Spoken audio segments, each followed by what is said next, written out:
So, I mean, what's the story? I mean, you got a guy or? Yes, 3 big ones, and they went blood. Her name is Samantha Baker, and today is her 16th birthday. Red, she's gotten her boobies. Oh, I better go get my magnifying glass. They forgot my birthday. Classic. This is the single worst day of my entire life. Universal Pictures presents Score, a direct hit. 16 Candles. You say it's your birthday. It's my birthday too. The story of a girl who's stuck with a guy who's driving her crazy. Nice manners, babe. And stuck on a guy she's crazy about. Who's Jake? Jake Ryan? Jake's my boy. Jake is a senior, and he's beautiful and perfect. He doesn't even know you exist. He smiles at me and I don't say anything. I can't believe I'm such a jerk. You quit feeling sorry for yourself. It's bad for your complexion. Do you know Samantha Baker? Catch her looking at me a lot. It's kind of cool the way she's always looking at me. Maybe she's retarded. What's happening, hot stuff? His name is Long Duck Dong. Nothing could shock me anymore. Underpants. Can I borrow your underpants for 10 minutes? Girls' underpants.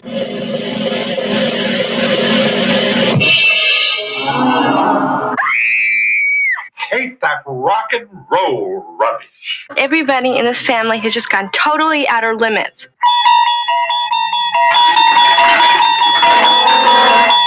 All right. Whose is this? You guys, you just gotta be cool. You just gotta chill out and just be cool. Just watch me. Why, you little scuzzbag. I'll let you take Carolyn home. She's so blitz, she won't know the difference. Jake, I don't have a car. You can take mine. I gotta get out of here before anything else terrible happens. She's stuck between a half-wit Very hot, very hot. and a heartbreaker. I want a serious girlfriend. Somebody I can love. That's gonna love me back. Pretty intense, huh? Over. Everyone she knows is either on her case, You know you're the one I want to buy, huh? under her skin, Yeah, well, she's only 8 carats to increase the size of her breasts. or out of their tree. Bonsai! It only happens once in a lifetime, This has got to be a joke. and once is enough. Happy birthday, Samantha. This is getting good. 16 Candles.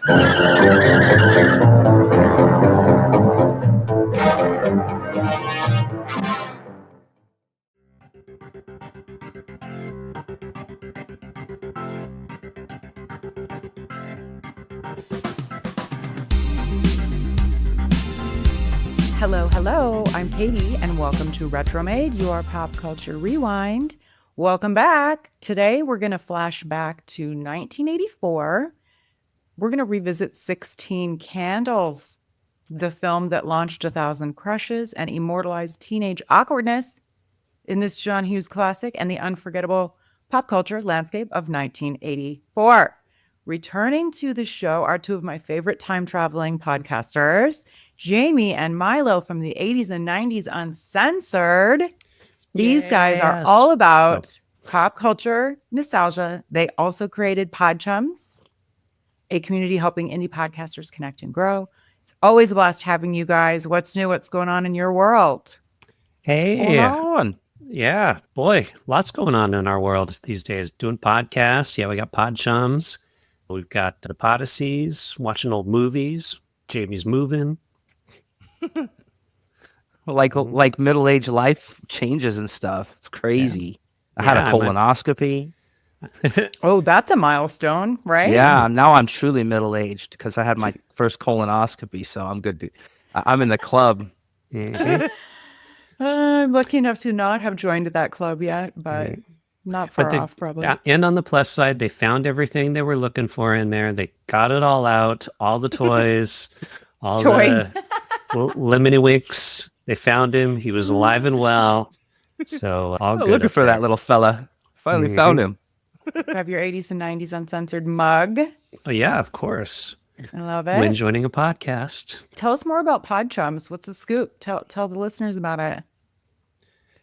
Jamie, it's your baby. So we started Pod Chums as just a way to connect with other podcasters, kind of a podcast guild that you're a founding member of, by the way. Mm-hmm. So just a place where we can go, maybe find collaboration opportunities, maybe share some insider information about podcasting. And we just got a whole influx of new members that we have to introduce you to. Love that. It was just kind of like just us for a little while, but now with the Podyssey Awards, we've invited some others. So we're going to have a little intro to all the new members. But it's fun because, you have the big podcasts and they're part of big networks, and little podcasts like us, we don't get that, right?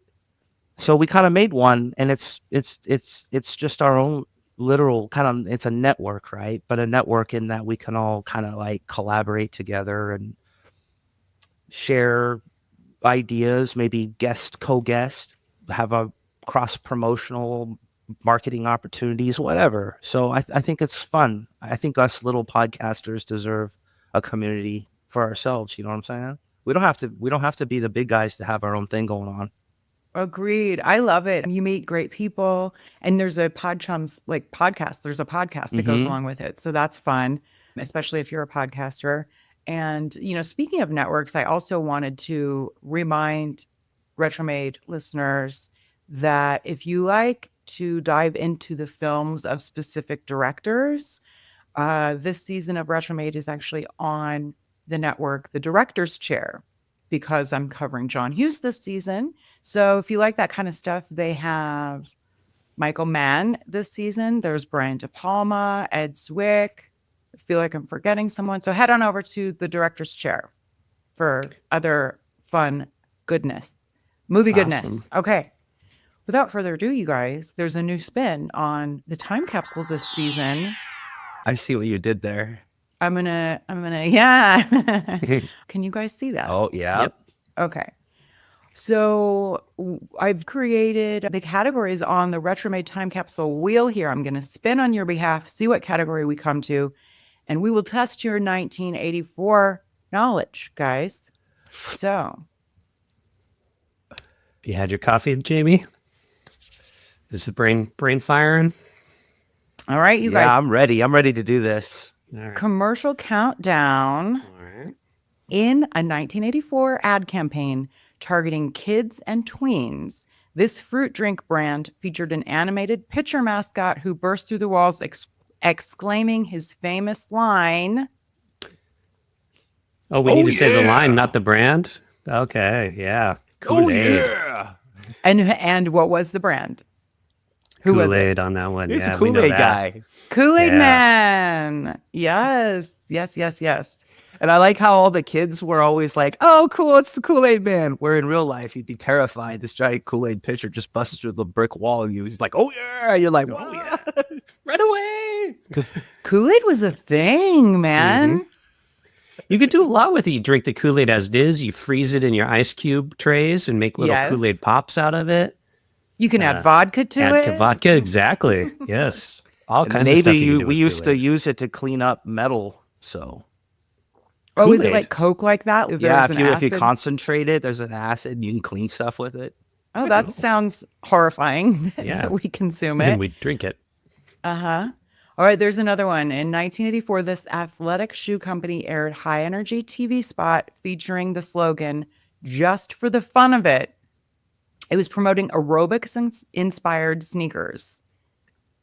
And this was shortly before this company's market dominance was eclipsed by Nike.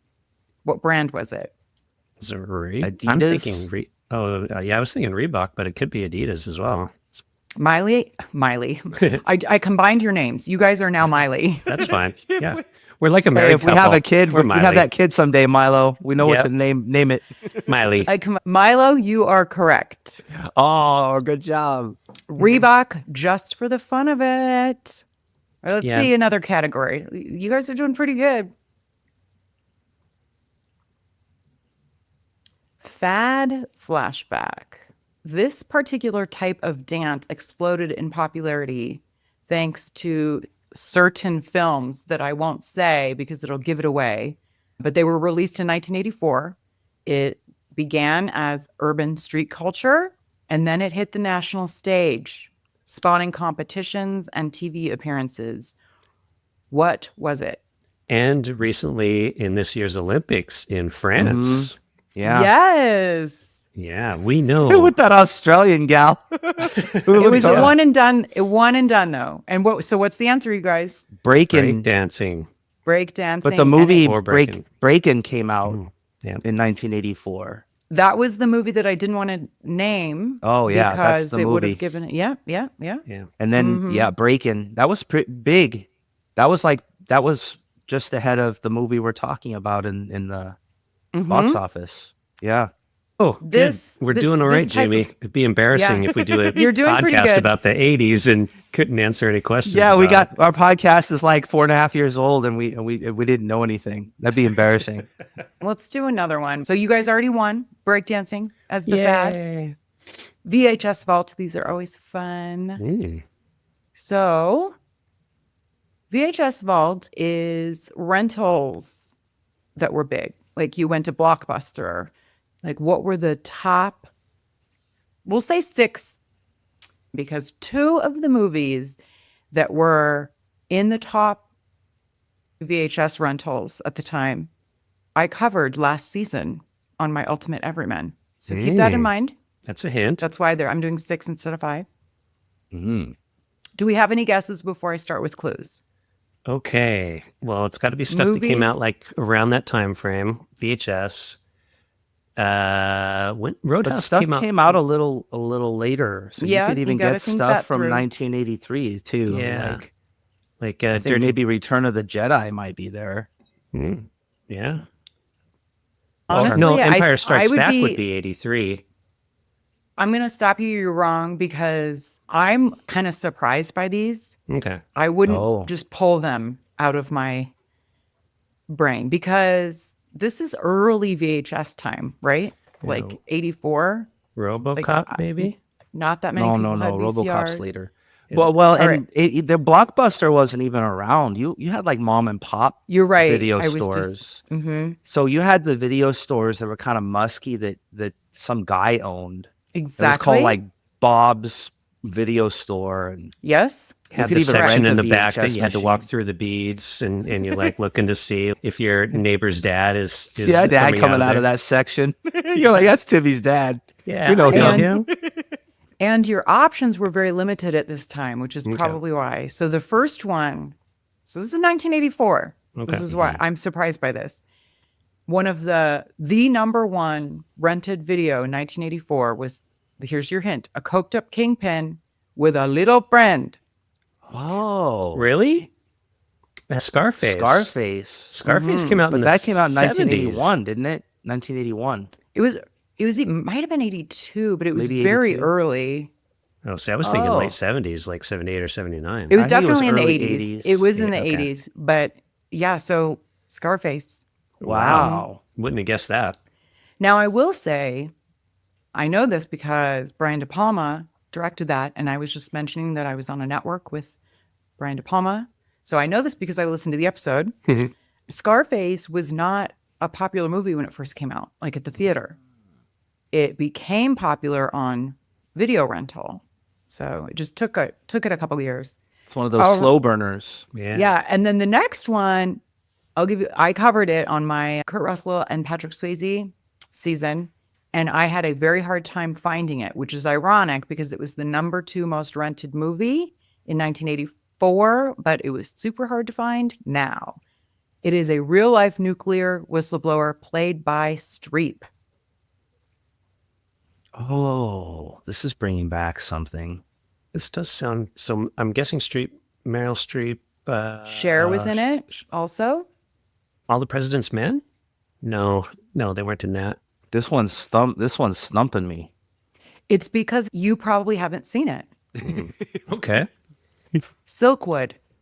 Oh, Silkwood. Okay. I have not seen Silkwood. No. Kurt Russell. I've heard of it, but I've never seen it. It's very good. Yeah. It's very good. How come this sounds like a great cast and a cool story? And why haven't we seen this? Where is it? Why is it? Why do people withhold it from us? So when I did the episode, it was not available to stream anywhere. So I like literally rented it from my library, requested it. But I think it is now on one of the streamers. So just search for Silkwood. It's very good, and it's based on a true story. Okay. We're gonna watch that, Milo. Yeah, I think we And gotta do that listen one to on the our episode, you guys, if you haven't. No, we're gonna listen to the Silkwood. episode too. Yeah. We're gonna listen to the also episode listeners, first yeah. thing. Okay. Next one, a tear-jerking tale of mothers and daughters. Beaches. I want to say Beaches, but Beaches didn't come out till later. Beaches Nope. came out in the later 80s. Trying to think. I think, Tears of Endearment. Yes. Ooh, wow. Good one, job, Jamie. Good job. And I only know about that because I recently did a article or something that I was writing, and I've never seen that either. But it was like Best Picture or something. It has a lot of accolades, and I never saw it. So now that I'm old, probably because in 1984 I'm a kid and I don't care about that kind of stuff. Yeah, exactly. But now that I'm old, I think I might actually put that on my list to watch it, and I might actually like it, which is sad, which means I'm getting old. But it happens to the best of us, Jamie. yeah. Okay, a Plymouth Fury with a murderous streak. Oh, that's. Oh, I know that. It's called Christine. Yeah, there you go. Good job. I love that movie. See, that's probably more of my style when I was 1984. What a wild premise, eh? The jealous car. Car is killing people because she's jealous. I think that everything That's Stephen King, based on the Stephen King novel. Yeah, you're right. Yeah, yeah. And so Was far, that the John only one out of Carpenter? everything you've listed it's the only one I've seen. But I haven't I think seen I've only it in seen it once, so and I long. Yeah, it was a kid. No, when I you've saw seen it. Scarface. You've seen Oh, Scarface. true. Okay, yeah, Scarface. So too. Yeah. Yeah. And I don't know, maybe so the last one I also covered last season. So that should give you a hint. Either Kurt Russell or Patrick Swayze's in it. Mm-hmm. And it's a mission to rescue POWs that got a gritty, explosive twist. Name that movie. Wow, one of those two were in a film to rescue POWs?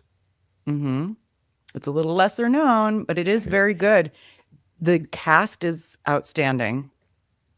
Okay. Yeah, I think you're going to have to give this one away. I don't have no idea for me. You, Jamie? Jamie? I'm stumped on this one. Gene Hackman. Is this the one where he's in a plane that crashes and then, like, he has to kind of get out and it's got like a... No, I don't know. Uncommon Valor. Not what I was thinking of. Now it comes back to me. Yeah, Have you seen that one, Jamie? I think I've Milo, seen I it, would yeah. recommend it. It's good. Okay. Yeah. Yeah. I like It's Gene Hackman. one of those under the radar ones for. Yep. And Patrick was in it. so these are the VHS top VHS rentals, 1983. and they don't. Yeah, and they don't seem like some of them are just under the radar. Like you don't hear about some of these This is anymore. the first time, and I think it's because like mid and late 80s, it's very clearly the big box office movies like the prior year. But I think it's because their options were pretty limited and getting rights to VHSs, they were still trying to work some stuff out at this time. Yeah, so you had a Which lot one's of on maybe some that weren't like big blockbusters or whatever. Yeah, that's interesting. This does have a good cast, though. You got Robert Stack, Fred Ward, Randall Tex Cobb. Yeah, I'm telling you. Also listen to that episode. Definitely have to listen okay, to that you guys, one, 'cause I wanna see this now. the last category is can Jamie and Milo come out and play? Okay. Launched in the US in 1984, these robots in disguise were based on Japanese toy lines and exploded in popularity thanks to the animated series and comic book. It's gotta be Transformers. Transformers. Yes, sirs. Yeah, every kid Well, wanted Transformers those. were cool. And the cartoon was awesome and the toys were awesome. Milo and I were both poor though, so we had a lot of GoBots. We had pretended were GoBots Transformers. Yeah. We could, Was that the knockoff version of a Transformer? it wasn't even a It's knockoff. like the it was other like version. a completely separate thing that came from Japan. But they transformed into but it was cars and stuff. But I think Yeah. they actually they were came out first. I don't think that it might have even come out first. But Transformers were cool, but if you were poor, then you had GoBots. Yeah. Well, GoBots were smaller as well. Yeah. Like the Transformers, and they were lame. larger. Like you put the arms in, you put the legs up. It's a car. Transformers were cool because they were intricate. Transformers were cool. I remember playing. Like I didn't have a Transformer, all girl child household, but my grandparents like had a little toy box for when we came over, and I had a boy cousin about my age, so I played with Transformers at my grandparents' house. Mm-hmm. I think girls probably like Transformers too because that's how cool they were. They were pretty cool. Mm-hmm. I got to admit. Let's see here. I mean, this is very easy, but while introduced in late 1983, the toy line boomed in 1984 with Earth ponies, unicorns, and Pegasi, plus accessories and a full playset ecosystem.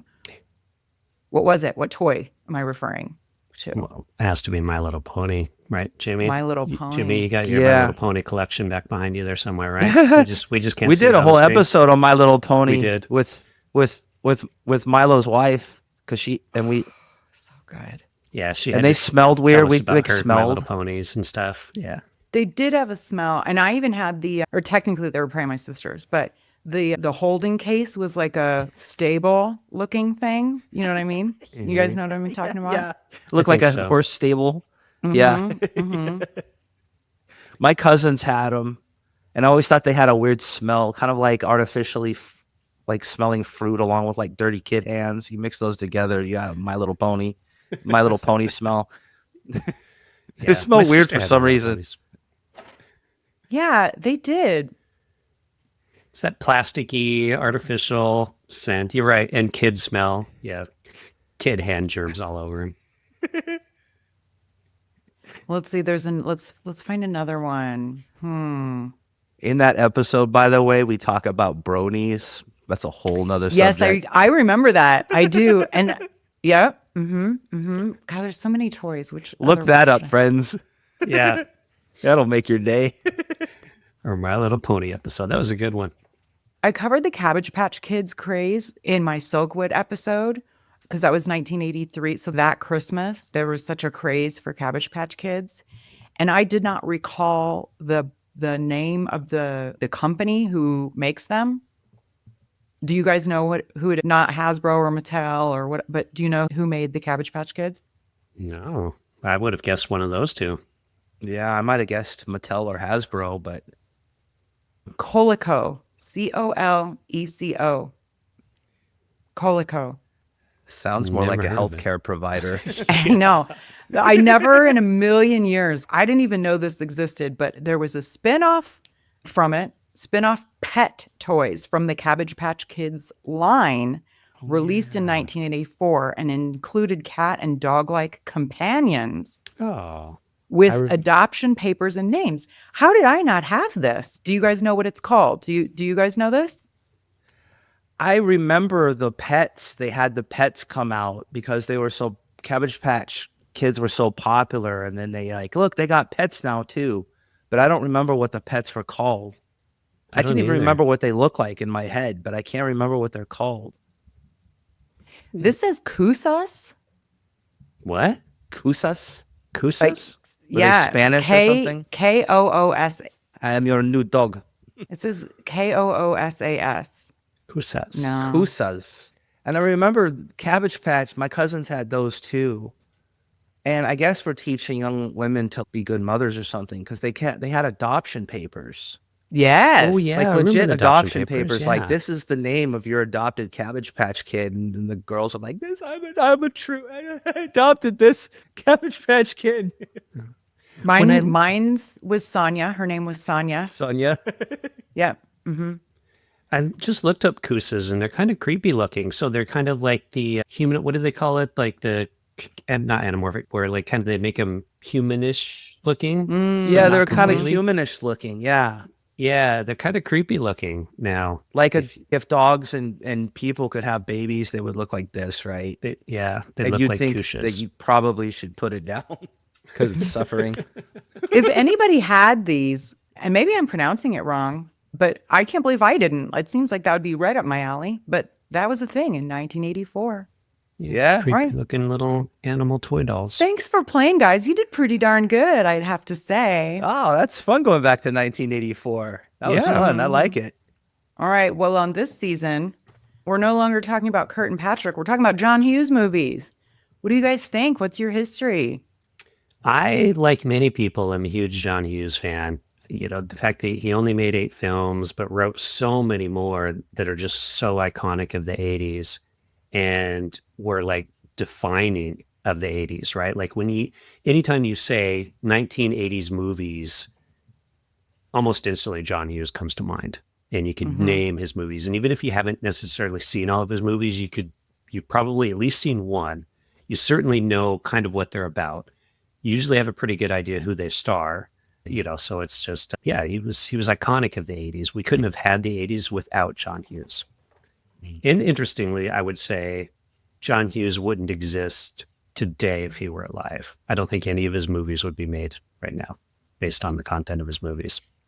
I concur. He did kind of go more in the family-friendly direction. However, they're still pretty problematic a lot of the times. Yeah, which I'm sure we'll discuss as we go along. Well, and even some of the plot, like if you look at The Breakfast Club, like imagine pitching that to a studio. Okay, so it's a bunch of kids. They got detention. You got the popular one, the nerdy one, and they sit around and talk all day.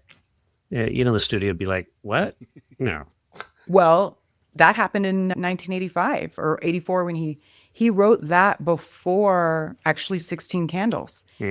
But they said, no, you have to do a more typical teen movie. Like that was sort of the deal he did, was make 16 Candles in order to get Breakfast Club made. Oh, neat trivia. Because the studio even then was like, there's no like boobs. Yeah. There's no, no binge where's drinking. Where's the completely random boob shot that doesn't seem to really have a purpose other than 1980s boobs? But he was right. I mean, Breakfast Club, spoiler alert, is a way better movie. And everybody, not just my opinion, I mean, it's rated better. That movie is held in extremely high regard. Yeah, totally agree. Do you have any additional thoughts, Jamie? Well, here's what I like about John Hughes movies is they're teen comedies, so they're funny and they're teen. But John Hughes movies are interesting because they don't insult the intelligence of teenagers. So most teen comedies are just kind of dumb. Look at this, is dumb. Look, boobies, slapstick. There's not much to it. But John Hughes movies are smart because I think John Hughes knows that teenagers are smart. So they're funny, but they're also clever. They're smart, and they don't insult the intelligence of teenagers. I think that's one of the mainstays of John Hughes' teen comedy, is that I think he respects the people that he's making the movies for. That's why I like them. They're very relatable and like relevant to the teen experience. Yeah, it's not through the lens of the adults looking at the teens. It's through the teens. Yeah, and it's not like, super. It's got the teen comedy, but it's not like Porky's or something like that, where it's just, hey, look, boobs and funny stuff, and then that's the end of the movie. Teens like that stuff, right? They like slapstick and boobies, so let's just do that.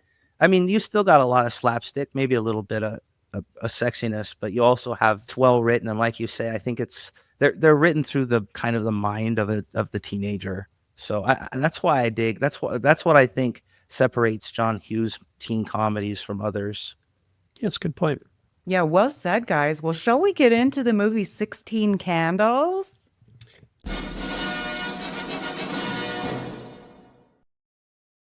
All right, you guys, this came out May 4th, 1984, which, if we're keeping track, is over 40 years ago.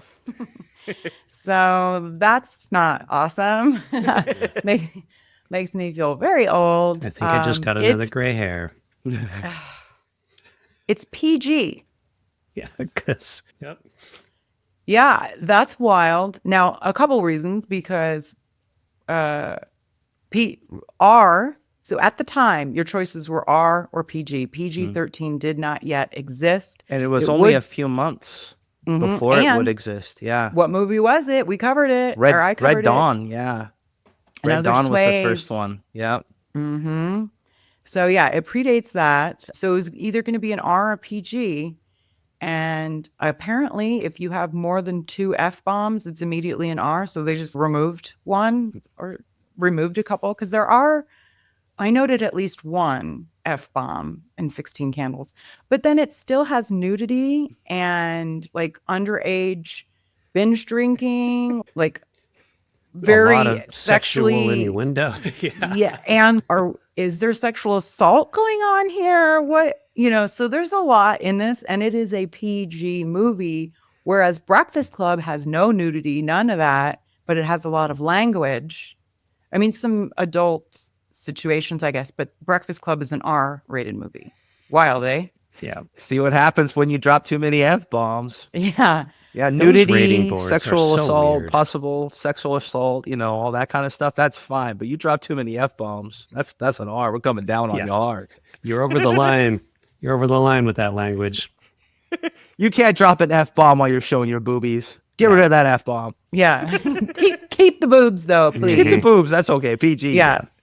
Well, 16 Candles is not one of my go-tos. Like, I always think of it, but I can't quote it like I can Breakfast Club or something. So I sort of conflate it and Pretty Pink in my head because I don't rewatch them as often. So if you are similar to me and you need a refresh about 16 Candles, here's the description of it. Samantha's life is going downhill fast. The 16-year-old has a crush on the most popular boy in school, and the geekiest boy in school has a crush on her. Her sister is getting married, and with all the excitement, the rest of the family forgets that it's her 16th birthday. And add 2 sets of horrendously embarrassing and quite funny grandparents, a foreign exchange student named Long Duck Dong, and behold the makings of a hilarious journey into young womanhood. This is 16 Candles, and it has a 7.0 on IMDb. And to your point, Milo, about John Hughes only directing, a certain number of films, this was his directorial debut. And he also wrote the movie. Yeah, I'm with you, Katie, though. I do, in my head, overlap this with Pretty in Pink. Like, when I watched it the other night, I was like, oh, the thing I'm thinking of must be in Pretty in Pink, because it's not in this movie. They're very, very similar films. And I think a lot of people think John Hughes directed Pretty in Pink, but he didn't. He just wrote it. You're right. As we will get into, but there was almost every 5 minutes, I'm like, ooh, wow, yikes. This one's really problematic. But I do, now, having said that, I'm going to just have fun watching the movie. It's in the 80s, it's a different time, but it's kind of fun to make fun of how wildly inappropriate and offensive, I guess, a lot of things were in this movie. But let's start with some of our cast members. So Samantha's played by Molly Ringwald, and I'm pretty sure John Hughes wrote this movie for her, with her in mind. Like, he had a headshot of her, and then she went on to become his muse. I guess he had a picture of her headshot too when he was doing work, and he'd kind of look at her every once in a while, like, this is the girl I'm writing about. I think she was perfectly cast. I mean, because she's adorable, but she also has that kind of geeky quality to her, to where you're like, okay, she's definitely not going to be like the super pretty popular girl. She's also still very attractive, and just I just think she's perfectly cast in this. Yeah, I agree. And then the geek is played by Anthony Michael Hall, and they were both 15. Both of those two were actually 15 years old in this movie. We'll get into some of the ages, which is interesting. The crush, the hot boy in this movie, Jake Ryan, is played by Michael Schofling. And do you guys know him from anything? No. This is literally the only thing I know him from. Yeah, I think he went on to just have a regular life. He stopped working in 1991, it looks like. He was 23 when this movie was made. Which I think that tracks. I buy that. Like, he looks like a young man.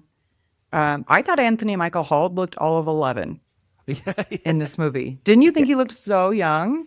Yeah. Especially compared to now. Like, he looks so different now than he did back in the 80s. Yes. You know, like, he played enough of these nerd roles where he's like, nope, Well, I'm he done with finally that. went So through he starts puberty hitting is the what gym happened. and, like, everything. He went Yeah. through puberty.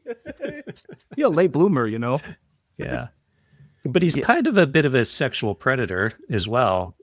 Speaking of sexual predators. He has a popular girlfriend, and her name in the movie is Carolyn, and she's played by Haviland Morris. And I guess she, in real life, has red hair. Mm-hmm. But John Hughes only wanted one redhead in the movie, so her blonde hair is a wig. Mm-hmm. At least they didn't make her bleach one it. redhead in my movie. Yeah. And that's Molly Ringwald. Yeah. Get your wig on, lady. Did you guys recognize her from anything? Mm-mm. Her name sounds that's a very specific name. But I think is most known for this, but she was also in Gremlins 2, the new batch, and Home Alone 3. Ooh. So she likes to do them sequels.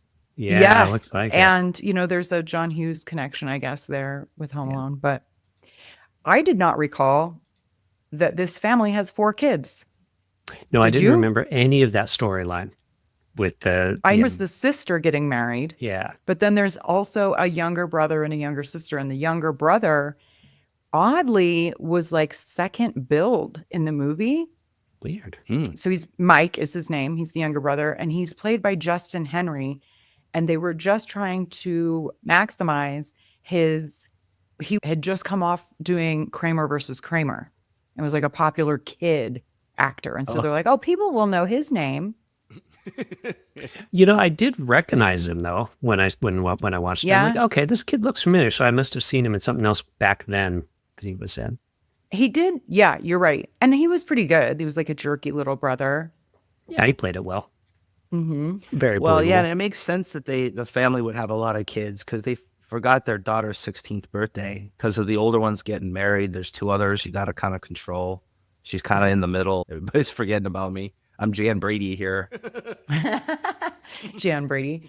Well, I don't know. I mean, forgetting your 16, like sweet 16 is like a thing, I guess. I don't know. It never was for me. Like we didn't have, I guess like debutantes, and in some areas of the country or the world, maybe there's a big deal around your sweet 16. Was that a big deal where you guys grew up? No, in our house, it was like any other birthday. Yeah. Plus, we were poor, so it's like, well, whatever we do for birthdays, we're gonna do that again.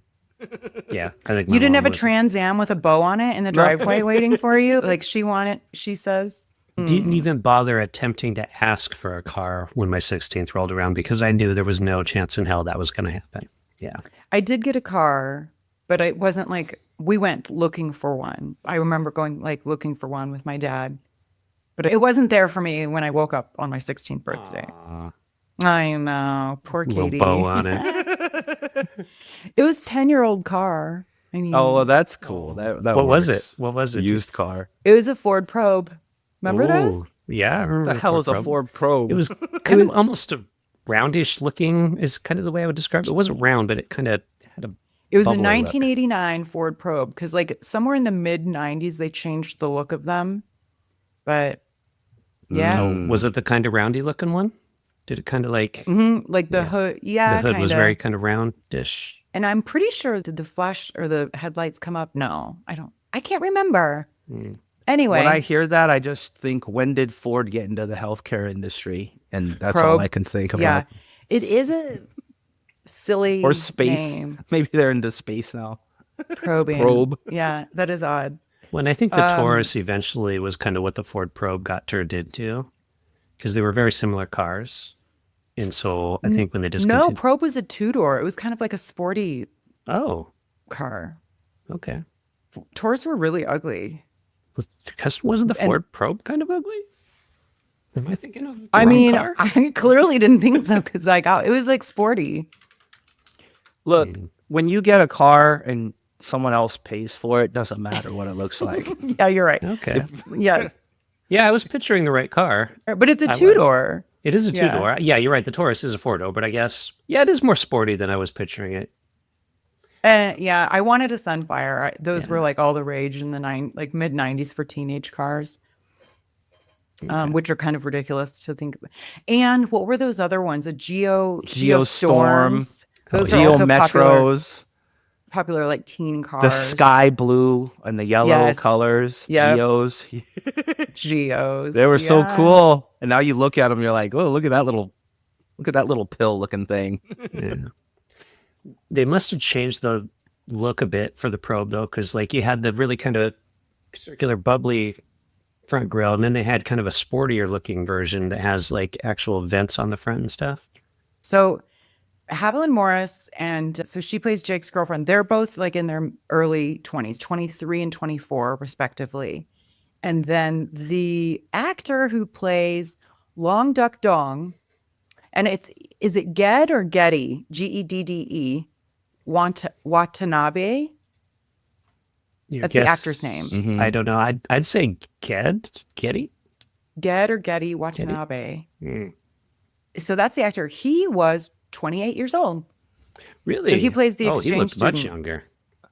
28 years old. Mm-hmm. Yeah, that's kind of Asian wild. dude. Yeah. Now this is one of the biggest problem areas in the movie. I mean, there are a lot actually, but this is a big one.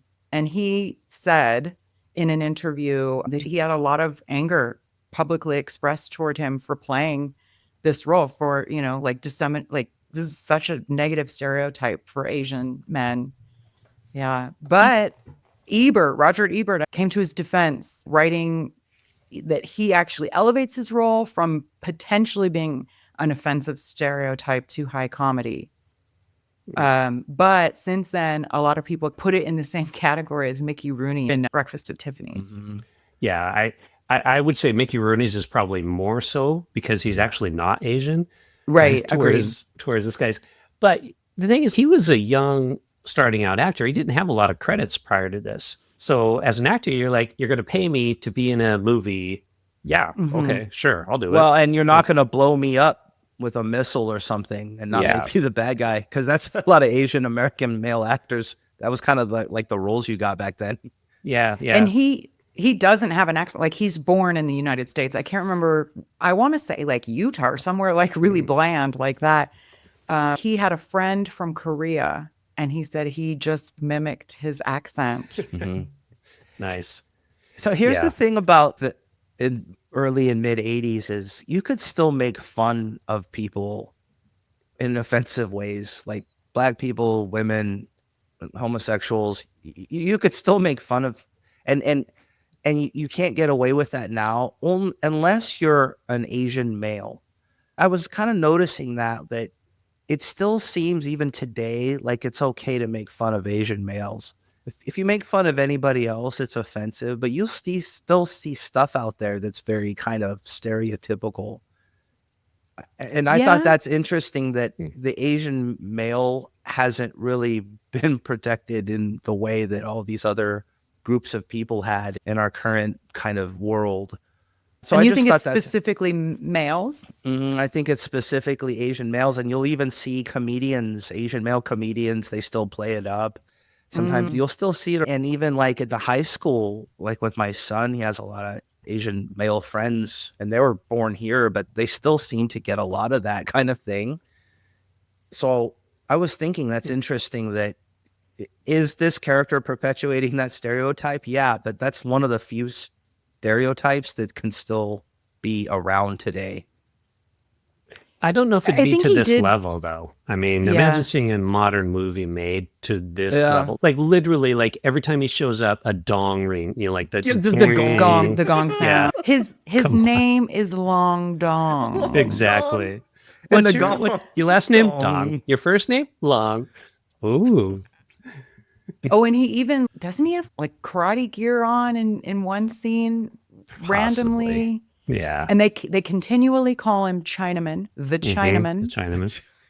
They have him using, some of it's kind of funny. Like he turns the silverware around to use the ends of it as chopsticks.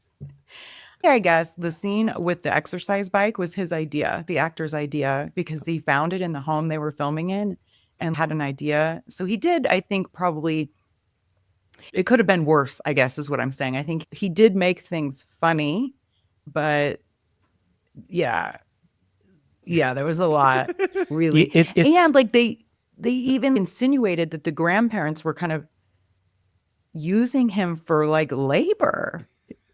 He does a great job mowing the lawn. They listed like 4 things that they're like, yeah, he's learning all these American things, and it's learning how to basically wash the dishes. Him doing their chores. Yeah. Yeah, but hey, he gets the girl that he was after, right? Mm-hmm. So there you go. Yeah, and Molly Ringwald playing Samantha is jealous. She's like, he's here 5 minutes and he finds love, and I've been here my whole life. Exactly. Yeah. It's definitely a character you have to put into the context of when it was made.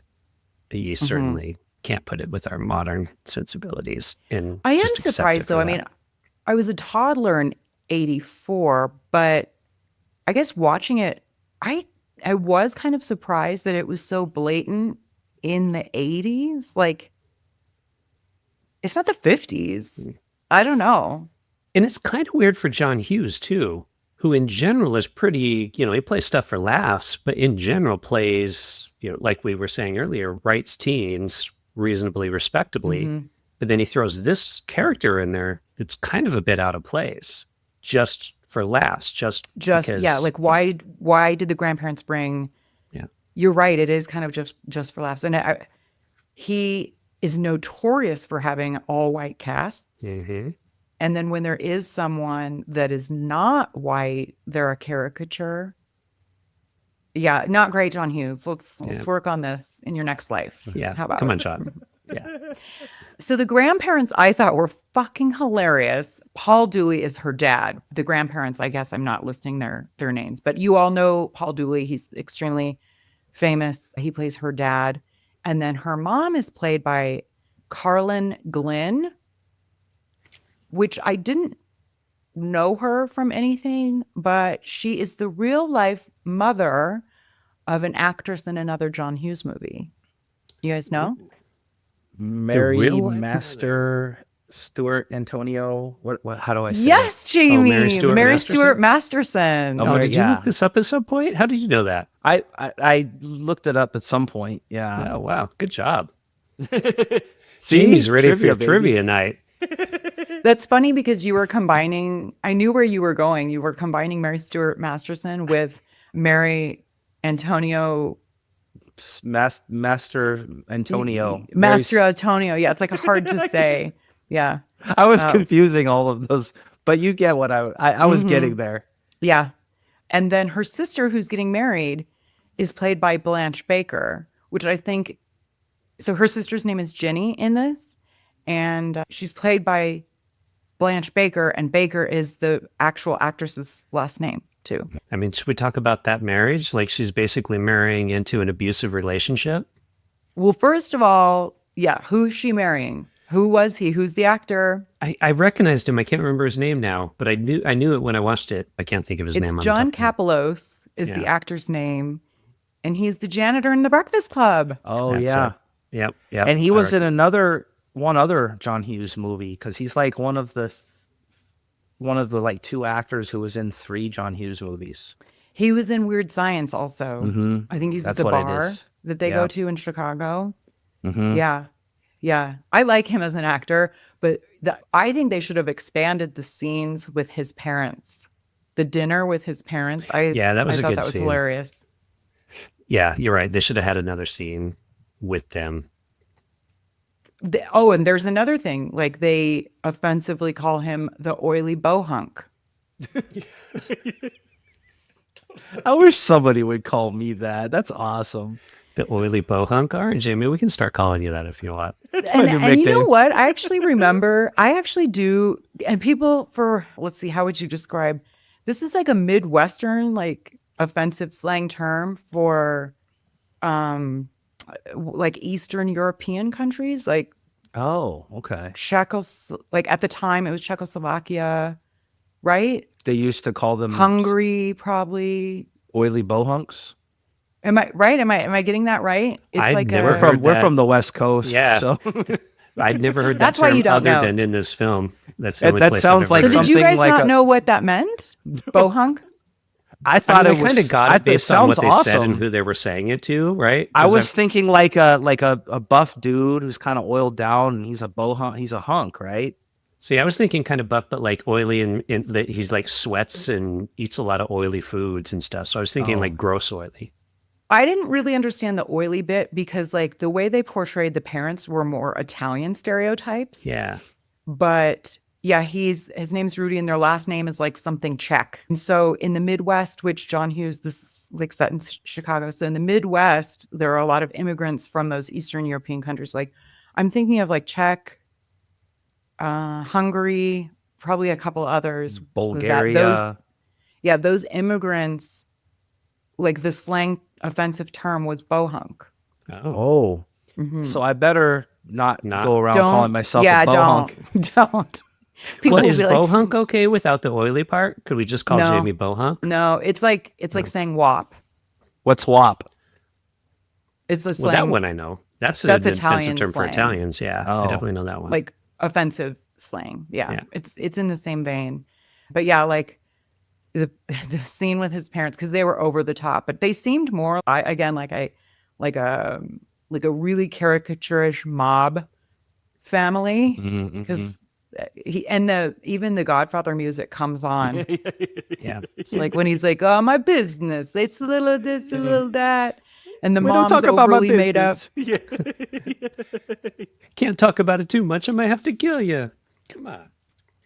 Well, so where were you going with the she's marrying into an abusive relationship? Well, because Miley? he's really quite. I keep calling you guys insulting. Miley. Well, like he's When really we quite merge. insulting towards her.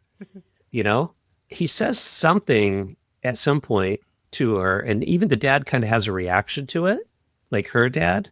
I don't even remember what he says to her, but he just kind of comes across as like very demeaning towards her. Well, yeah, And because so- his mom says something like, "Oh, he's gonna have to stop now that he's marrying her. He'll have to stop with the the sleeping woman around of the or week something like that. Yeah, exactly. something like that." And then I And think he's he like, says something "I can too. still look." Yeah, nothing wrong with looking, or whatever he says. But yeah, just kind of like his attitude and stuff. So maybe not like physically abusive, but more like kind of emotionally abusive is the way I take it. Emotionally Like he's going to abusive. put her down a lot. I mean, he basically does kidnap her at the church because she's like completely out of it, and Yeah, he she's has to like blitzed. He's like, physically Come get with her me. into the. Yeah. Relaxance, great. With the Let's hit dress hanging honeymoon out suite. in Yeah. the car. Yeah, and they even like And the parents her are being like, on her come on, period. go get married. Get out of the house. We don't care that you're all hopped up on meds. no, they're trying to offload one of those kids, Yeah. have her be somebody else's. We need the issue. space. Too many kids in this house. Indeed. But like her being on her period, one of the kids is even like, "Oh, that should make for an interesting honeymoon," or Oh, something yeah. like. I'm like, wow, I don't know. Just I certain think he things- says that. The husband says that. Doesn't Oh, he? I think okay. it's the husband. They say because they overhear it, and then he makes some kind of comment In or the something when church. he's standing there in the church waiting. Like, well, make for an interesting. honeymoon." Also, 4 muscle relaxers for your period. Yeah. I mean, come on, bring them on. I'll take them, I guess. Yeah. On your wedding day. There's Yeah. something else going on there. That's what I'm saying. But I mean, seriously, who needs a muscle relaxer for their period? And then 4 of them. 4 of them. Mm-hmm. Well, Milo and I Uh, can't comment on that, but No. we'll take your word for it. I mean, I'll take Yeah, I'll take the yeah, I I'll take don't the know, muscle ladies, relaxants, but can't comment. Exactly. On the other Yeah, part. I'll take all the drugs. please. Exactly. Also, I don't know. Again, maybe this is, I feel like a thing back in the day. People got married very quickly. She's like trying to say that I actually like this one longer than I like most of them. And he loves me. It's been 6 months with the same person. Yeah. Like 6 months. Clearly, and then we should get wedding is already married planned. Like the 6 in those months. 6 months. And they're from meeting to marriage 6 months. Yeah. When it's love, you just know, and you got to get married right away. Mm-hmm. Did people in general in 1984 get married sooner? Do you remember that at all? That's what I wondered. That's what I kind of think so. They might, but Man's within very 6 young. months, though. I still think. I mean, that's unless big. you're pregnant, I feel like that happened a lot. People got Teen married. pregnancy, yeah. Yeah. Yeah. Maybe she was pregnant and they just didn't tell anybody. Oh no, because she had her period. Her period. Yeah. Never mind. Debunked. Yeah. never mind. Debunked. Hey, we know how biology works on the Yeah. Retro Maid show. I really like Farmer Ted though, the geek. And here's why. He's such a geek, but he's just got this awesome confidence. Like, yo, what's up, baby? How you doing? You're like, right. I love that kid. He Like, really he's a has some geek. swagger. But he's just geeking out, but he's comfortable in his own skin. He's like, yeah, am I a geek? Sure thing, but I'm awesome sauce. I'm a little bottle of awesome sauce, and I know it. That's why I really like his character. I like the actor Anthony Michael Hall who plays him because he does look like kind of a little geek. He's 15, but he hasn't hit puberty yet, and he's a geek, but he's just owning himself. You know, He's like the leader of his little geek group. I would imagine John Cusack would be the leader of the group. I mean, he's John Cusack. Come on. I was thinking the same thing, Milo. So yes, you guys, John Cusack plays a friend, and his sister Joan is in this too, which also could be considered an offensive character. She has a back brace and is played for hilarity, and it kind of was. Trying to drink Like- water out of the fountain. She can't drink a beer. She can't drink water. She is just like, she's funny. I love Joan Cusack as an actress. So even seeing her in this tiny role, but yeah. And the headgear that Anthony Michael Hall has, like just back braces and headgear in general, like how 80s. So does he carry his headgear around with him though? But on the headgear, because he wakes up in the car with the girl the next day, right? And he's wearing his headgear. So did he go home and get it at some point, or does he just carry it around with him just in case he happens to pass out somewhere? Great question. Here's how I'm answering it. This is like a Friday night, and they were all sleeping over at one of the geeks' house. Remember? Because later he goes over there. So they were having a sleepover. So he probably had it with him. Okay. Like All right. in prep for the sleepover. That's how I'm answering it. Sure. I'll allow it. But isn't that such a teenager thing, though? John Hughes gets it. You have braces, or you have a back brace, or you have headgear. I remember my son for a while had this big thing on his face to move his jaws or whatever. Just like, it's just an awkward Sculpted. time, right? Like, Yeah. your parents are trying to make sure your body isn't disfigured, so they're giving you these things to while you're growing. You're a teenager. You got braces and back braces and headgear and all this stuff. That's a very teenager thing. And then you got it zits is. on top of that. You got to have your acne medicine. It's just an awkward time, man. It's the worst time. And of course, every So kid at that's why- school makes fun of you for it. Yeah. That's why I Jeez. like Johnny. This movie, I hadn't seen it in a while, but that's why I really like it, because it captures a lot of the awkwardness of teenagers, right? That being a teenager, like, you worry about what the boy thinks about you. Unlike when you're our age, you're like, I don't give a shit what that guy thinks about me. He can go pound really- sand. You're right. Because I'm so far removed from being 15 that I'm like, I don't care. Like, she's concerned about not filling out her dress, like her boobs. Like, she has boobs, but they're not big boobs.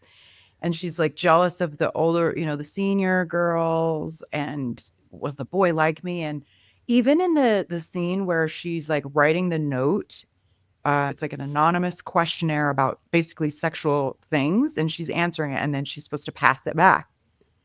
And the massive embarrassment, I would die if the boy that I had a crush on read the note that I just said I wanted to have sex with him in the note. I mean, just disaster waiting. Yeah. So I had forgotten, and it really took me back to being 15. Yeah, because you're so self-conscious, and I see it in my teen son. He really, he cares if he smells or not, and he's always wearing like cologne and stuff. I'm like, dude, you smell like a totally wore French cologne gigolo. when I was young. Like Yeah, a dude, teenager. The house smells like a whorehouse in here. What's going on? Like, are you gonna sell some watches? Jesus. But he's like, I don't want to smell bad. I'm gonna go see my girlfriend. Dude, how could you possibly smell bad? You took a bath in cologne. Just, can you ease up on that? Because back then, I remember, though, I didn't want to smell either. Now I'm like, yeah, I'm all right. Good enough. Go a couple more days. It's all good. No, I fully But you support care. I fully support teenagers wearing the cologne because I remember loving the scent that my boyfriend wore, and like when I'd wear his shirt, I'd take his shirt home and I'm like, oh, it smells like him, But they care. They care. That teenagers care. That's why I like this movie. It took me back to like teenagerhood, where you care. They all care about stuff like that, and it's nice. And they're awkward, and it is nice, but it also makes you really insecure. I never want to go to that level of insecurity ever again.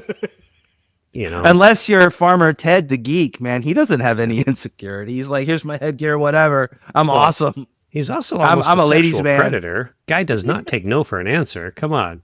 Like, how many times does she say no? She's like, no, get off me, no, and then he's like, oh, sure, I'll take your passed out drunk girlfriend home. Just throw on the, no problem. He's more worried about driving the car than the girl, It's like, that's a nice car. I can't drive that. Can't I just throw your girlfriend, and on the bus? On the bus. So yeah, like this night, they're at a dance. From Anthony Michael Hall's character, he makes a bet. This is just wild. The events that happen that he does that he should feel responsible for, he bets his loser friends that he is basically going to have sex that night, right then and there with Samantha. And they somehow end up in the shop room in a half-built car. Yeah, Milo, he comes on to her, like, hard, mauls her, and she's like, get off. And he's like, I think he maybe even said, I'm sorry. And then she said, it's okay. He takes it's okay as permission to start doing it again. And because he actually does like her, and I think he does respect her, he tells her this little secret that he has with his friends. And she gave him the panties to use. Because she likes him too, actually. I think she likes him too. She doesn't want to get it on with him, but I think she respects his tenacity. I don't know. So then all these like freshman boys pay to see the panties. Exactly. $1. You want to see the panties? $1. Which, by the way, how are they buying this as proof of sex? He could have just bought those. Yeah. Yeah. Or found them somewhere or ran to the store. Yeah. Could have got them anywhere. No. So then later in the evening, he's in a car with yet another woman. After trading the panties for her. That's right. They make a deal. Tell us about the deal, Milo. Tell us about the deal that Jake... he trades his girl. This is just wild. Yeah. He's literally like, his girlfriend's passed out, drunk, and he finds Anthony Michael Hall in his house, and Anthony's making him a drink and mentions the panties, and he's like, hey, I'll trade you those, give me the panties, and I'll let you take my girlfriend home. And he's like, well, I can't do that. And he's like, oh, no, she's passed out. She wouldn't know me from you. It's fine. Go for it. And then he even tells her, I'm him. He's me. Now, they didn't she wakes blatantly up for a second. say it, but did you mean, was he giving permission to sleep with her? That's the way I was taking it. I think it was implied. It was definitely they didn't outright implied. say it. Yeah, because home. So once they dump her in the back of the car, she wakes up for a second. She looks at him, and Jake's like, "What? Who are you?" And Jake's like, "He's me, and I'm you. He's me." And she's like, "Okay, that's good," and passes back out. And he's like, "Yeah," because even the geek is kind of like, "Are you sure?" And Jake's like, "Yeah, that's good. I've got a new girl that I like now, so do whatever you want with this one." She's used up. I've had her before. Yeah. I've lost interest. And I think he's sick of all her partying and stuff, and maybe he wants a girl who's like a little more stable, maybe nicer.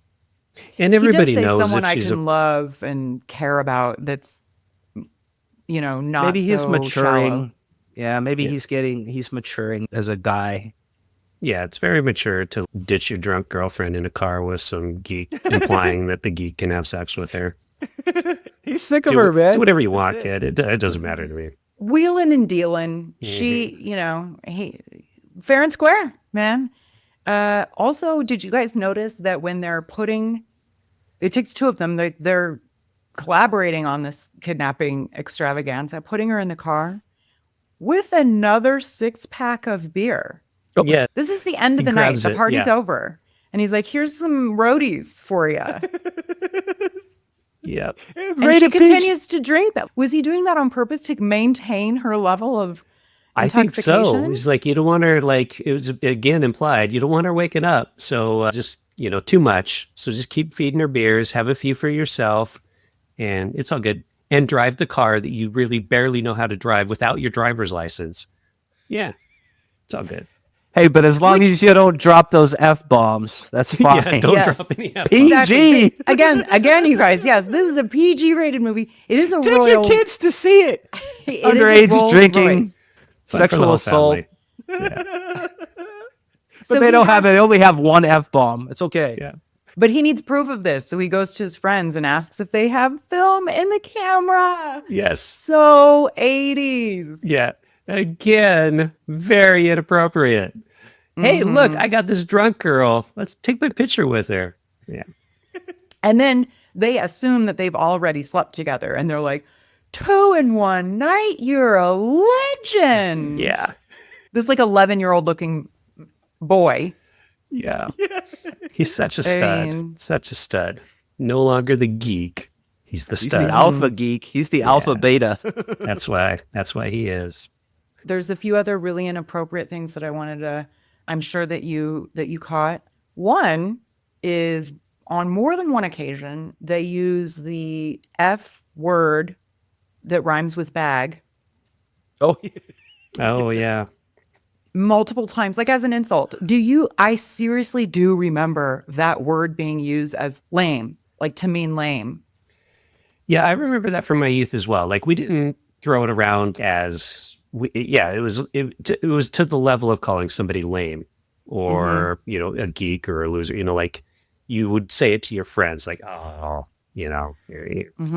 kind of stuff. Like back then it wasn't necessarily like a hard insult. It was a kind of a soft insult. But we're so far, isn't it funny how once it's removed from your vernacular, it stands out so much when you do hear it again? Mm-hmm. That, and again, always all white people in these movies. When Samantha is talking about what would be her perfect, she's complaining to her friend that her family, she says, my family fucking forgot my birthday. And her friend was like, well, what did you want? A Trans Am in the driveway with a bow around it or something? And then she's like talking about her perfect birthday, about like a cute guy in a Trans Am or something, and a black one. And her friend goes, a black guy? like as if that's so shocked that she would actually want to like date a black boy. And she was like, God, no, the Trans Am, a pink boy. Do you remember her saying that? I don't remember holy that. Shit. I must have missed that one. Yeah. Oh, wow. That's funny. It was like in the school hallway, and I was like, oh my God. Yeah. Where would you even find a black kid anyway? Because you're in the part of Chicago suburbs that they don't even Maybe exist. that's why her friend was so shocked. There aren't any black people within miles of us. Yeah. You're going to go up to the south side? Like, where are you going to go? Yeah. Oh my God. But then she said, no, a black car, a pink boy. To make nice and white pink. Kind of because they were talking about like pink or I don't know, pink, like pale somehow skin. like mixing up the boy in the car. Yeah. I don't know. There was a Mr. T reference. Oh, what was that? So this is 1984. And I pity the fool. Yeah. So Rocky, I don't know. Actually, the 18 would have already been. The 18 would be on. 18, like, Rocky 3 would have been out. Mm-hmm. Yeah. 84. I think maybe even his cereal was out by then. Mr. T cereal. Mm-hmm. That was kind of big back then. Yeah, he was quite popular then. Yeah, he's wild. So here's a question. So unless I missed something, so when Jake goes to her house to find her, and Long Duck Dong answers the door, he's got a black eye, and he starts freaking out, like Jake had hit him, and they say there's a conversation where he's like, "Are you going to hit me again?" or something like that. But there's no because scene. you beat me or something. Yeah, you beat me. But there's no scene. So they obviously cut a scene out of the film at some point in time where Jake beats up Long Duck Dong. 100%. I actually rewound it, Milo, because I'm like, wait, did I miss something? Yeah. Yeah. So I'm guessing it must have happened at the party maybe or something. But so Jake also was a dick for, besides pimping out his girl, he also beats up the Asian foreign exchange student. Yeah, for no reason. What did he do? He might have done something obnoxious, but yeah, that's the thing. I want to find out what that cut scene is. It's a hate crime. Yeah. Yeah. You're right, Milo. But I gotta say, very dreamy. This Jake. Mm-hmm. Did you guys not think so? He's pretty dreamy. In fact, that's why they chose him, because actually, I guess he was so shy in the audition, and they were like, we don't know if this guy's going to work, but they were all like, God, this guy's dreamy though. We got to work with this guy somehow. But he's so pretty. Yeah. I guess. And he really, I mean, Jake from I'd have a crush on him if I were a 16-year-old redhead in a suburban Chicago school. I'd be like, damn. He's like the perfect 80s rich kid. This movie also checks all the boxes. There's a dance that they go to. There's a party at the rich kid's house. There's nerds and jocks that, so I don't know why that's like a trope in 80s movies, but they seem to always have beef with each other. I don't. There must have been a cut scene there too. I remember my high school. The nerds and jocks did not. Nerds and jocks, yep. That was a real thing, actually. Yeah. Exactly, because like in real life, it's real. In real life, like it seems like the jocks would, like, you're not enough for me to even care about. That seems like how they would. You must have went to a nice then later, school. the nerds got wealthy, like working for tech companies, and the jocks are like, I don't know, selling insurance. So the nerds won out in the long run. True. The nerds got the trophy wives now. The geeks were right.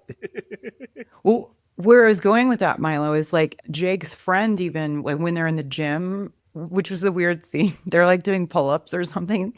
And his friend, basically when he's asked about, do you know Samantha Baker?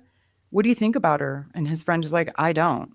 Like, that's how they think of people that aren't of their caliber or whatever. Yeah, in their clique or their group. Yeah. Mm-hmm. I think you find a lot less groups that way with today's kids. But it's weird because, like, my son's a teenager, and I'll drop him off at school or whatever, or he's hanging out with friends, and I'm like, it used to be geeks. The geeks, like you see in this movie, were kind of a subset of the kids, but it seems like there's so many more of them now. Like, maybe they're the majority now. There's a lot of weird kids, man. That's a good point. Kids are weird. There's so many subgenres. Kids have figured out, they're like, wait a minute, if I'm a geek, I'm going to be rich and successful and get the hot girl. Whereas if I'm a jock, I'm going to spend the rest of my life remembering that time in high school when I, threw the football touchdown or whatever, Peak in high school. You're going to be Uncle Rico. Success. They're thinking ahead. Yeah, they're thinking ahead.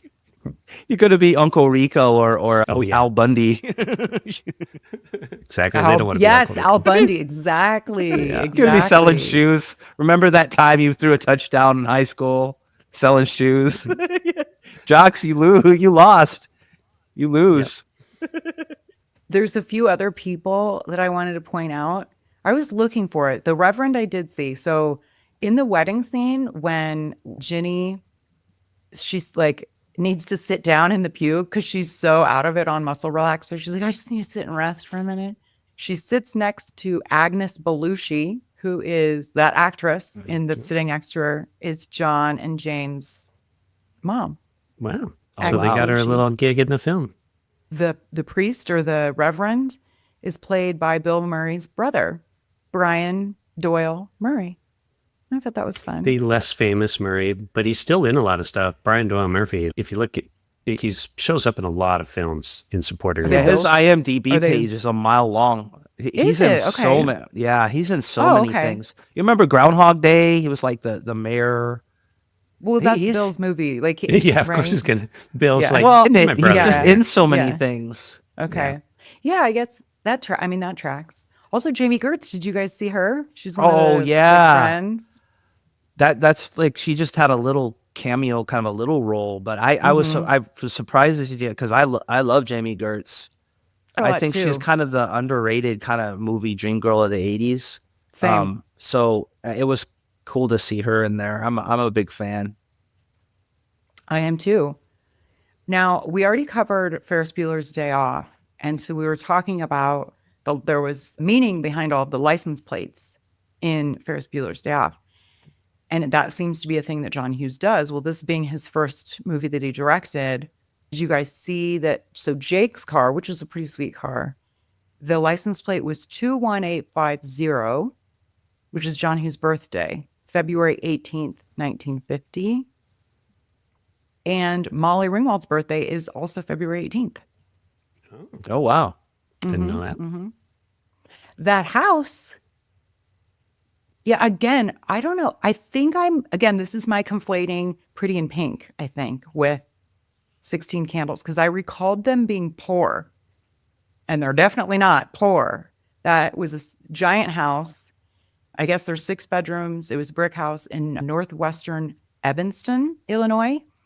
And in 2006, it sold for $1.25 million, which today would be like, I don't know, 3 million probably. Yeah. Probably. Yeah, actually, probably tripled. I mean, it sounds like a lot, but these days it's not a lot. But in 2006, it probably was. It's a lot. In a Chicago suburb, yeah, that house probably would cost about $3 million, probably. Yeah. Yeah, houses are expensive. Extreme. But her room wasn't in that house. Her room was in like a part of the gym that they were in, where they filmed dances and stuff in this school, which they tore down, and now it's a community college. But I guess that high school that they did it in had been closed for 4 years, so they filmed it in there. But her room was a set in there. And I guess that Molly Ringwald had a lot of her own stuff from her room in that fake room. So you get a little insight into what the real Molly Ringwald's room might have looked like, because she had a lot of her own stuff in there. Yeah, and like her binder, like a lot of band names and stuff that she was into written on her school binder and stuff like that. Yeah, and in fact, I guess she and Anthony Michael Hall didn't get along at first, so John Hughes sent them off to go buy music together at the mall, and they ended up like liking the same music. And one of the bands she had written on there was this kind of one of the bands that they liked. So they kind of bonded over music. Which worked out because they were the only two that were underage. So when they were shooting this movie, let's see, I think it was in Skokie. They were, being housed at this hotel in Skokie. And on the weekends, everybody else that was of age went to clubs. And Molly Ringwald and Anthony Michael Hall, being 15, couldn't do that. So I guess, after they bonded over music, they crashed bar mitzvahs at the hotel. Nice. Hang out Which at the sounds hotel, like a fun thing hit to the do. pool. It sounds like a very When John Hughes movie plot line. Like it does. A couple 15-year-old kids who can't go out because everybody's an adult. They go crash bar mitzvahs. Then you could make a John Hughes movie about that. That's the whole premise of a John Hughes movie. Also, listeners, I would like to point out that the reason I know that is because I started reading the book that I mentioned a couple episodes ago that I told you I would give you some tidbits from. You Couldn't Ignore Me If You Tried, The Brat Pack, John Hughes, and Their Impact on a Generation by Susanna Gora. So, yeah, fun fact. Oh, that looks like a good one. Did you guys see that note? The embarrassing, like she's writing, it's like asking questions. Have you done it? Who do you want to do it with? Like very, at the top it says confidential, but confidential is spelled wrong. Oh, I didn't notice that. That's awesome. Yeah. It's very typical too. I don't know if that was like an accident or if they purposefully did that. Oh, that'd be fun. Either way, it's awesome. Yeah, either way, it's good. It's so perfect. Yeah. I don't think note passing was a thing in German schools, by the way, because when we watched this, my wife said something about the note. And she's like, what? And I'm like, yeah, they're like writing notes and passing notes in class. Yeah, so she didn't get what they were doing. She was like, is that like a quiz or something? I'm like, no, they're not going to ask that on a quiz. Like, it's like she's passing notes to her friend. Yeah.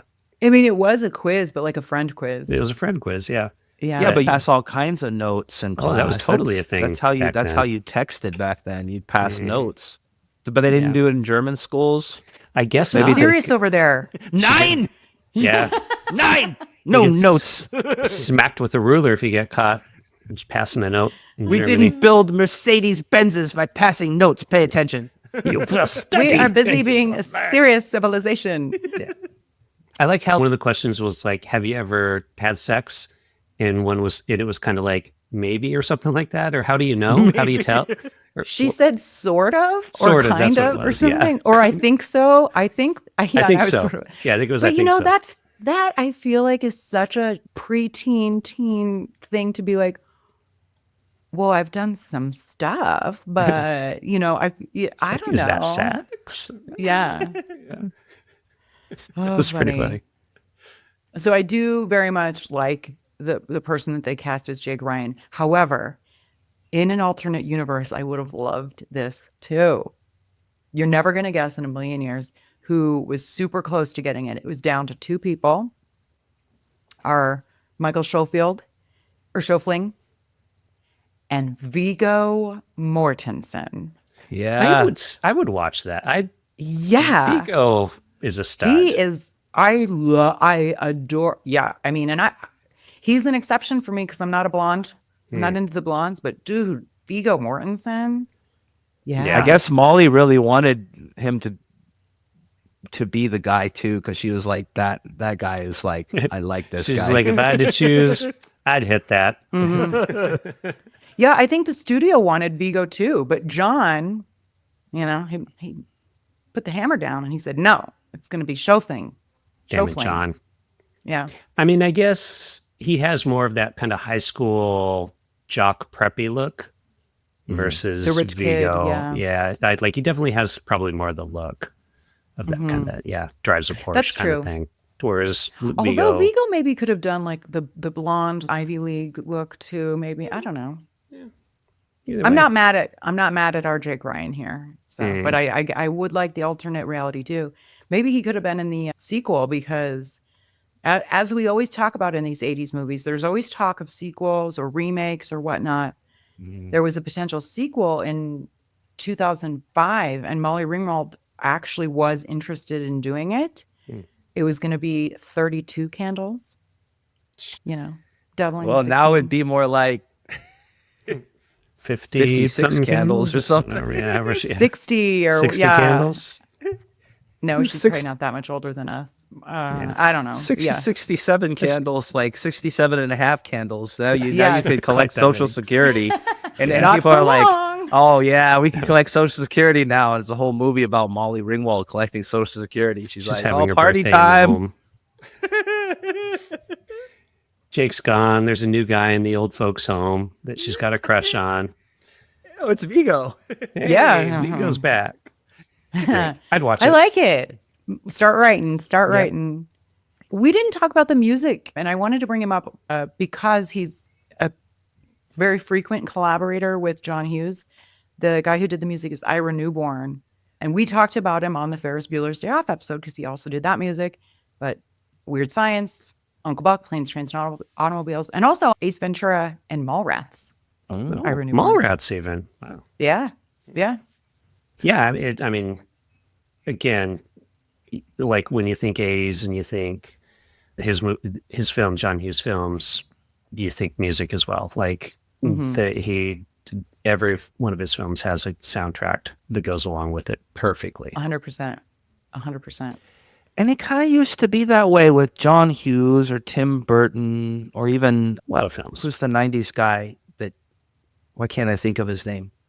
Pulp Fiction. Quentin Tarantino. Yeah, where they find their style, and then they find their musical score guy, and they find a cohort of actors that they like to work with, and that's kind of their little world of their little film world. I don't know, like I don't watch many movies. Is it still that way where directors kind of have that thing, or I feel like that was a thing back then. It very much was. Yeah, John Hughes had his Molly Ringwalds, and he had the people who did, he had his style, the people who did his music, and the Michael Anthony Hall. He had his group, just like Tim Burton did, right? This is my group.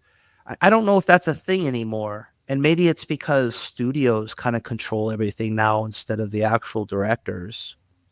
It might be. There was a really interesting guest on The Daily Show recently. Her name is Nancy. She's like old world Hollywood, but she's an Asian actress that somehow got parts that weren't just like caricatures. We're talking like in the 60s. And so she was talking about how at that time, the era where the studios, you were under, and part of the reason that happened for her was because she was under contract with a studio. So she was, had to be, they had her contracted for 8 movies or whatever. And so she said that was kind of ending in the 60s. And she said something really interesting when they were talking about movies. She said, everything kind of comes back. So I think that you saying that, Jamie, made me realize, are we getting back to that? Because when that ended, it ushered in this whole independent movie era, you know, it's really big in the 90s. And then now we're kind of back to just these like giant studio films. So I don't know. It just kind of reminded me of that. Yeah. So speaking of which, though, a lot of these movies that John Hughes did in the 80s that are really good were made for no money. This was made for $6.5 million.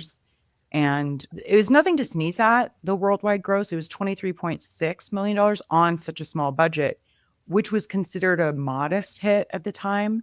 And you're right, Jamie, it right behind Breakin', it opened in 84, but it became a big hit on VHS. You guys, it's a film that's sweet, massively questionable, but also relatable. All the same. And very much of its time. You know, whether you're team Jake Ryan or just here for the 80s vibes, I do hope you enjoyed this trip back to 1984. Jamie, Milo, thank you so much for joining me. What are your closing thoughts on 16 Candles? Go for it, Jamie. I guess but just a movie that won't be made again. So that's what makes it good, I guess. I kind of miss a lot of the, I don't know, maybe I'm a bad person, but I miss when you could make fun of things like what they made fun of back then. So maybe I'm terrible, but I wish you worst. I wish you could make movies like this where people weren't. I mean, maybe not some of it, but I wish you could like be a little more like less offended people and watch this and just take it in stride. So I like this. I haven't seen this in forever, and it reminded me of being a teenager again. Even though I wasn't a teenager in 1984, I was a kid. But if this will take you back to some of the insecurities and weirdness of being a teenager, so I dig it. I'm glad I got to revisit this again. Yeah, I'm with you. It's one of those films you have to watch it and put it into context of when it was made in order to appreciate it. Having said that, I can also accept how modern audiences might not like this film, and I wouldn't fault somebody if they're like, oh yeah, no, I find it offensive, I can't watch it. That's fine. But if other people like it, let them like it. You know, it's certainly, questionable decisions at various points, but it's a teen comedy from the 80s. It is what it is, and you just have to appreciate it for what it is. And, you know, it was John Hughes' first film, and he started a trend in the 80s that makes the 80s part of what it was, and why we enjoy it is thanks to John Hughes. So you have to appreciate it for that. Both very well said. P.S. I forgot to see if you guys also laughed at one of my favorite moments in the movie that I don't recall ever tracking initially. When the grandmas are in the kitchen trying to make breakfast, the cigarette ash.